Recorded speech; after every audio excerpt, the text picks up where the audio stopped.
Assalamualaikum warahmatullahi wabarakatuh. Perkenalkan, nama saya Ira Amalia Rahab, NPM 1914344146. Saya dari kelas 5B PGSD Universitas Muslim Nusantara Al-Wasliyah Medan. Nomor absen saya yaitu 26. Di sini saya akan membacakan PPT saya tentang strategi pembelajaran untuk memenuhi tugas mata kuliah pembelajaran Bahasa dan Sastra Indonesia SD. Pengertian strategi pembelajaran. Strategi adalah suatu pola yang direncanakan dan ditetapkan secara sengaja untuk melakukan kegiatan atau tindakan.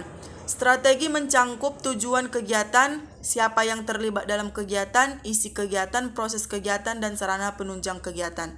Strategi yang diterapkan dalam kegiatan pembelajaran disebut dengan strategi pembelajaran, di mana pembelajaran adalah upaya pendidik untuk membantu peserta didik melakukan kegiatan belajar. Tujuan strategi pembelajaran adalah terwujudnya efisiensi dan efektivitas kegiatan belajar yang dilakukan peserta didik.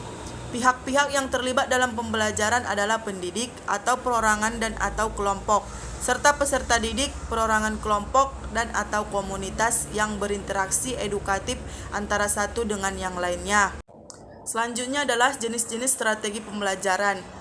Yang pertama yaitu strategi pembelajaran langsung, di mana strategi ini yang kadar berpusat pada gurunya paling tinggi dan paling sering digunakan. Yang bagian B adalah strategi pembelajaran tidak langsung. Pembelajaran tidak langsung memperlihatkan bentuk keterlibatan siswa yang tinggi dalam observasi, penyelidikan, penggambaran inferensi berdasarkan data, atau pembentukan hipotesis. Yang bagian C adalah strategi pembelajaran interaktif, di mana ini merujuk kepada bentuk diskusi dan saling berbagi di antara peserta didik. Yang D adalah strategi pembelajaran melalui pengalaman. Strategi pembelajaran melalui pengalaman menggunakan bentuk sekuensi induktif, berpusat pada siswa, dan berorientasi pada aktivitas. Penekanan dalam strategi belajar melalui pengalaman adalah pada proses belajar dan bukan hasil belajar.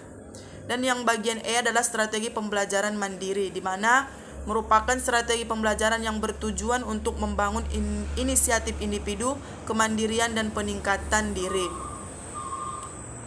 Selanjutnya adalah istilah yang terkait dalam strategi pembelajaran. Yang pertama yaitu pendekatan pembelajaran. Pendekatan merupakan titik tolak atau sudut pandang kita terhadap proses belajar. Yang kedua adalah model pembelajaran, di mana model pembelajaran adalah seluruh rangkaian penyajian materi ajar yang meliputi segala aspek sebelum, sedang, dan sesudah pembelajaran yang dilakukan guru, serta segala fasilitas yang terkait yang digunakan secara langsung atau tidak langsung dalam proses belajar mengajar. Yang ketiga adalah metode pembelajaran. Metode merupakan upaya untuk mengimplementasikan rencana yang sudah disusun dalam kegiatan nyata agar tujuan yang telah disusun tercapai secara optimal.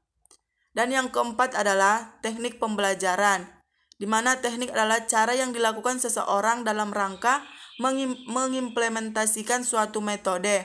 Misalnya cara yang harus dilakukan agar metode ceramah berjalan dengan efektif dan efisien. Dan yang kelima adalah taktik pembelajaran. Taktik adalah gaya seseorang dalam melakukan suatu teknik atau metode tertentu. Selanjutnya adalah hubungan antara strategi pembelajaran dengan metode dan teknik pembelajaran, di mana hubungan antara strategi, tujuan, dan metode pembelajaran digambarkan sebagai suatu kesatuan sistem yang bertitik tolak dari penentuan tujuan pembelajaran, pemilihan strategi pembelajaran, dan perumusan tujuan, yang kemudian diimplementasikan ke dalam berbagai metode dan teknik yang relevan selama proses pembelajaran berlangsung. Strategi pembelajaran terdiri atas 5 komponen utama yang saling berinteraksi dengan karakter fungsi dan mencapai tujuan pembelajaran, yaitu yang bagian A adalah kegiatan pembelajaran pendahuluan.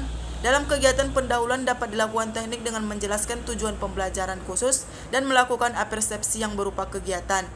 B. Penyampaian informasi.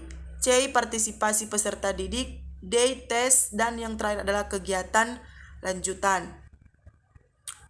Pemilihan strategi pembelajaran hendaknya ditentukan berdasar kriteria berikut, yaitu orientasi strategi pada tugas pembelajaran, relevan dengan isi atau materi pembelajaran, metode dan teknik yang digunakan difokuskan pada tujuan yang ingin dicapai, dan media pembelajaran yang digunakan dapat merangsang indera peserta didik secara simultan.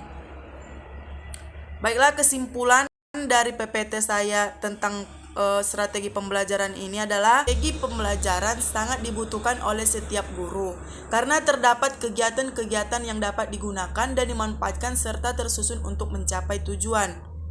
Tiap proses belajar memiliki strategi pembelajaran tertentu. Gunanya adalah agar peserta belajar dapat mengikuti proses belajar, demikian pula sehingga mampu mencapai manfaat belajar yang maksimum.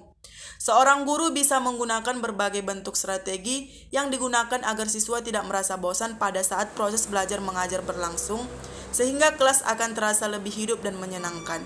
Baiklah, cukup sekian yang dapat saya sampaikan. Kurang dan lebihnya saya mohon maaf. Assalamualaikum warahmatullahi wabarakatuh.